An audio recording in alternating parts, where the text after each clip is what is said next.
Hey there and welcome. So, you're thinking about starting a new school in India. That's a massive undertaking, and today we are going to focus on the one thing you absolutely have to do first, setting up its legal foundation. Seriously, getting this part right from the get-go is non-negotiable. Let's break down exactly how you can do it. You've got this incredible vision, right? To shape the future through education. Well, we're here to help you turn that amazing dream into a real, actionable plan. And we're starting with the one rule you have to follow before you even think about buying a single book or brick. Okay, here's our roadmap. First, we'll talk about the golden rule of starting a school. Then we'll explore the 3 different legal paths you can take. We'll look at each one up close, help you figure out which is best for you, and wrap it all up with a simple checklist to get you registered. Let's dive right in. Before you start planning the building, the curriculum, anything, there's a legal principle you just have to get your head around. Trust me, this one rule shapes everything that comes after it.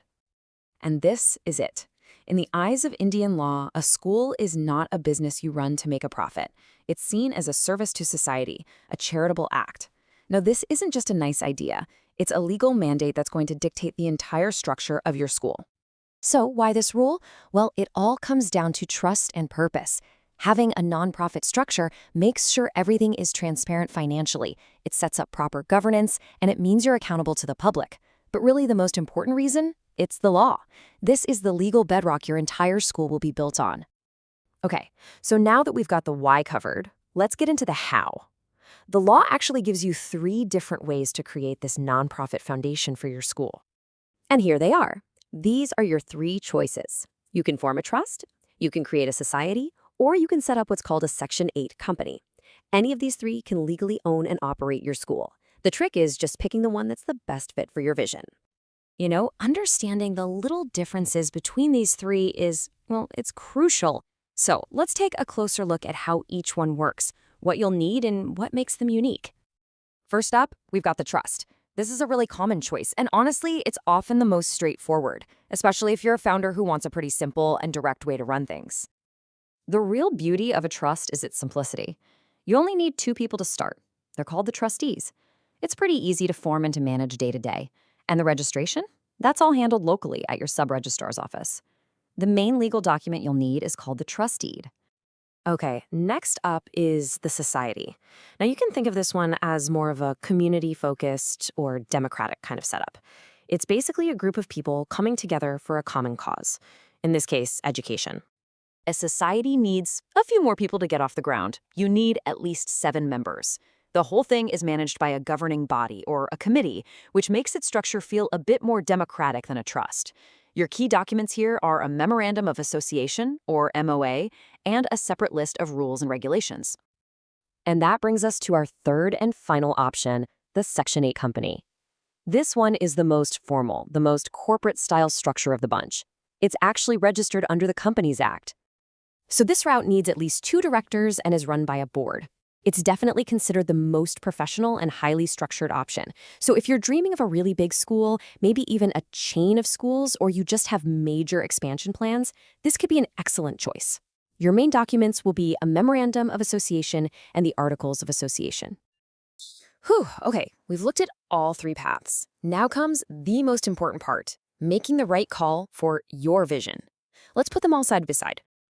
This is the big question you need to be asking yourself right now. Is your project kind of small and tightly knit? Is it more of a broad community effort? Or are you planning a huge professional venture from day one? The answer is really going to guide your choice. So here's how they stack up. A trust needs just 2 members, perfect for small to medium-sized schools. A society, that needs 7, and it's great for projects that really involve the whole community. And a Section 8 company, with its 2 director minimum, is really ideal for those large professionally managed institutions. This should help you start to see where you fit in. And here's the practical bit where you actually go to make it all official. For trusts, you'll go to the local sub-registrar office. For societies, it's the Registrar of Societies. And for Section 8 companies, that's all registered online with the Ministry of Corporate Affairs. Now, listen up because this is absolutely crucial. It doesn't matter which path you pick, trust, society, or company. Your legal documents have to include this exact phrase. This is what officially states your nonprofit educational purpose to the government. All right, you've picked your path. Let's wrap this up with a super clear, actionable checklist that'll guide you through those final steps to creating your school's legal identity. It really just boils down to these 5 steps. It's totally manageable.